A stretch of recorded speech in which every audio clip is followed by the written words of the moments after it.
Hello, my name is Alicia Applebaum, and I'll be discussing my paper titled Assessing the Impact of Spain's Democracy on Freedom of Expression and Access to Information, which explores the degree to which freedom of expression and access to information has improved since transitioning away from Francoism and its implications for Spain's democracy.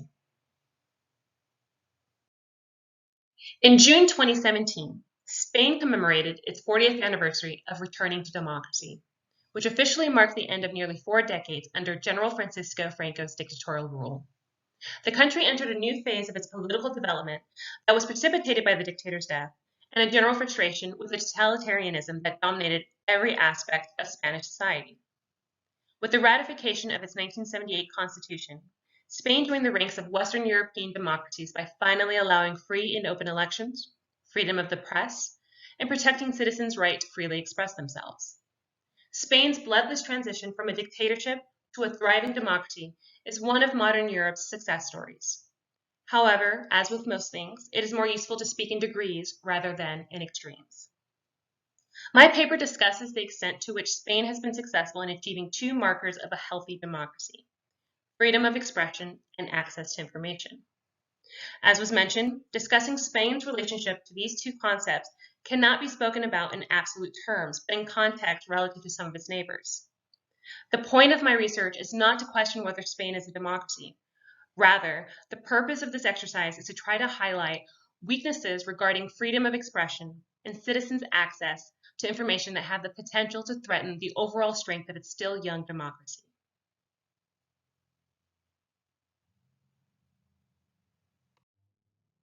Before a meaningful discussion about the quality of Spain's democracy can be started, it is necessary to determine those elements that make up this system of governance. Larry Diamond, a professor of sociology and political science at Stanford University, offered his definition of democracy by identifying 4 characteristics. 1. A political system for choosing and replacing the government through free and fair elections. 2. The active participation of the people as citizens in politics and civic life. 3. Protection of the human rights of all citizens. And finally, 4. A rule of law in which the laws and procedures apply equally to all citizens. The definition put forth by Diamond concerns itself with the broadest possible interpretation. However, the social and political philosopher Karl Popper goes further when defining the concept of democracy by distinguishing the difference between 2 variants of the system of governance: a direct democracy and a representative democracy. In the former, every citizen directly participates in the decision-making process of his country, whereas in the latter, elected representatives are endowed with the authority to exercise political power to pursue the best interests of citizens. The overwhelming majority of governments throughout Western Europe are set up as representative democracies. In fact, only one country in this part of the world engages in a direct democracy: Switzerland. My paper focuses on how the limits of representative democracy leaves a society vulnerable to curves on freedom of expression and access to information.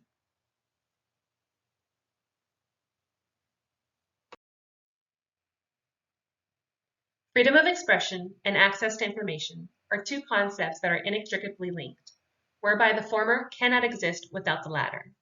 In fact, a robust democracy can only occur if a state's citizenry is properly informed, thus allowing it to actively participate in the governing of its country.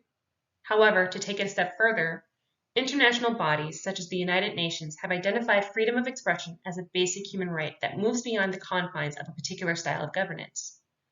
Recognition of the importance of freedom of expression and the related right of access to information has been a consistent feature of international treaties and resolutions over the last 75 years. On November 20th, 2011, the Partido Popular returned to power after 7 years in the wilderness by winning 186 seats in the Cortes Generales. Under the leadership of Manuel Rajoy, Partido Popular pursued an agenda that supported austerity measures in response to the economic crisis roiling the country and sought to crush the growing movements for Catalonian and Basque independence. Reaction to Rajoy's government was sharp, resulting in numerous demonstrations protesting the consequences of its domestic economic policies. In late 2014, the Cortes Generales approved the public security law, Ley Orgánica de Protección de la Seguridad Ciudadana, that would ostensibly ensure the protection of its citizens and their right to free speech by maintaining the stability of Spanish society. In particular, the legislation outlawed speech that encourages violent acts and/or insults Spanish institutions. The broad language used in this law, of course, leaves a lot of room for interpretation of what can be considered encouragement of antisocial behavior or offensive towards Spanish institutions.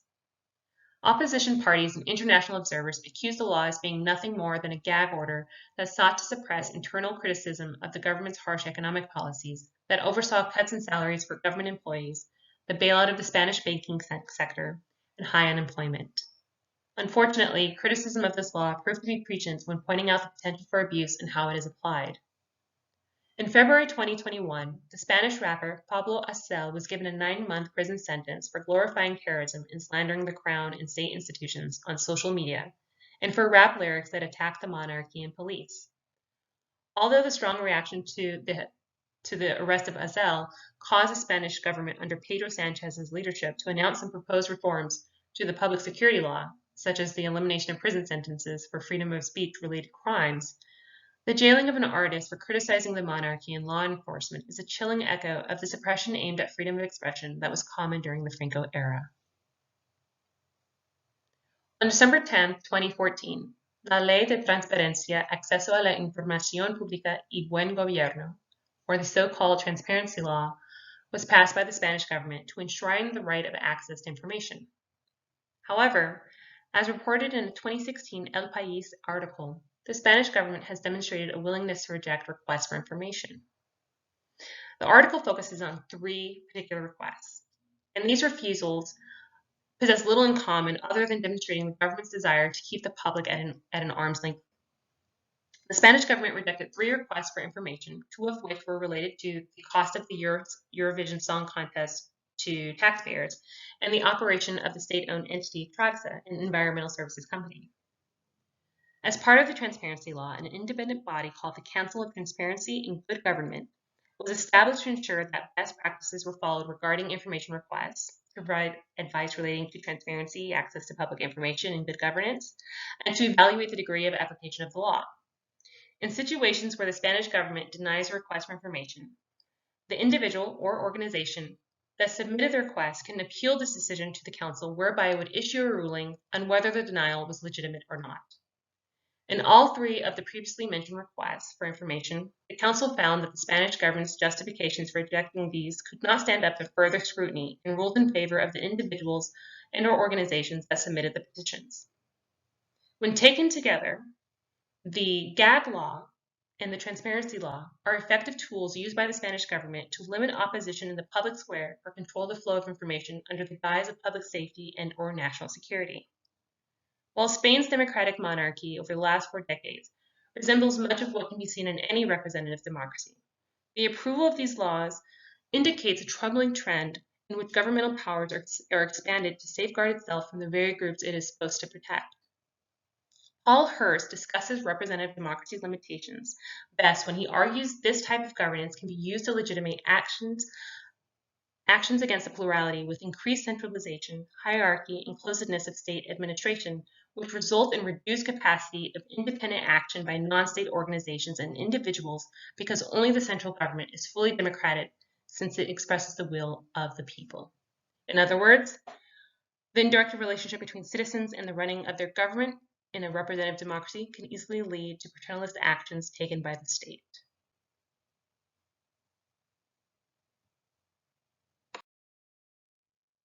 While any discussion about the state of a democracy will be qualitative in nature, it will be useful to try to quantify the strength of Spain's democracy as compared to some of its neighbors.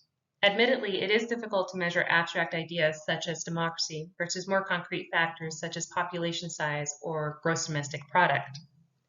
Furthermore, a lot of the difficulty in trying to quantify the degree to which a nation's institutions are democratic are further complicated by the fact that there is not just one definitive interpretation of the term. Nonetheless, given that this research focuses on freedom of expression and the right to access information, Freedom House's Global Freedom Score is an appropriate index to measure the strength of Spain's democracy. Established in 1941, Freedom House is an organization dedicated to the support and defense of democratic ideals throughout the world.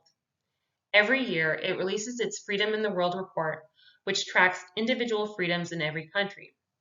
It monitors freedoms ranging from the right to vote to freedom of expression and equality before the law. A Global Freedom Score, or GFS, which has the highest possible score of 100, is then applied based on national events or legislation passed within a given year that could have an impact on the individual freedoms being monitored in a particular country. This line graph shows the 2021 global freedom scores of 11 European Union members across Northern and Western Europe. On the x-axis are the names of these countries, and on the y-axis are numerical values ranging from 0 to 135. Two values are plotted for each nation. Its age of democracy is the blue line, and its 2021 global freedom score is the orange line. For example, the age of Finland's democracy is 105 years, and its 2021 GFS is 100, which is a perfect score.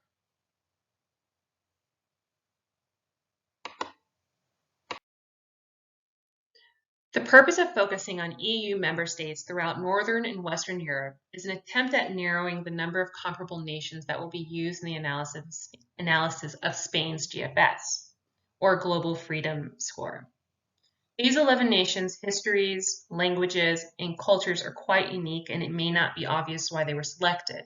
However, there are significant similarities that were considered when completing the list of countries to be used, which include 1, each country's status as an EU member located in Northern or Western Europe. 2, being an EU member for at least 25 years. 3, membership in Open Government Partnership, which is an organization that seeks to secure concrete commitments from national and subnational governments to encourage transparency in government, empower citizens, and fight corruption.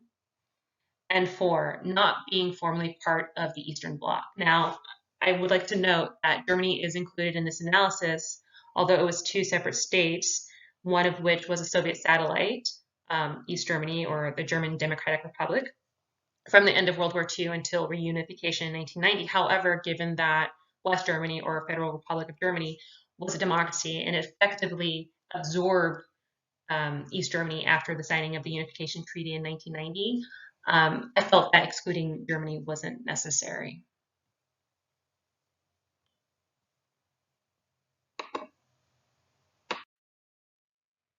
Spain's triumph of peacefully transitioning away from the dark era of Francoism cannot be diminished and is certainly a bright spot in 20th century European history.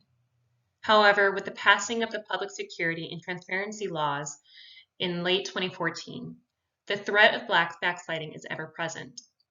Based on Spain's Global Freedom Score of 90 for 2021, it is fully recognized as a free democracy with strong institutions and, in general, protections of personal freedoms. Still, it ranks towards the bottom among the 11 countries surveyed earlier in this presentation. Therefore, some questions must be explored about Spain's standing as a democracy, such as, why has Spain's score consistently dropped over the past 4 years from 94 to 90? Or what is keeping it from achieving a score comparable to Portugal's, which has a GFS of 96, a country with a history which is arguably most closely tied with Spain's? The legislative actions taken by the Spanish government over the past few years to expand its power and curb freedom of expression with dubious claims of ensuring the stability of society should be taken as a warning. As its history demonstrates, the project of democracy is characterized by incredible leaps forward in social progress, but also by aggressive countermeasures that erase any advances made, which is to say, vigilance is always necessary in a healthy democracy. Ultimately, a nation's most effective tool in protecting its democracy is the understanding that it is not self-sustaining. All members involved, from the political ruling class to the average citizen, must remain aware and proactive to ensure that the integrity of its democracy is not compromised.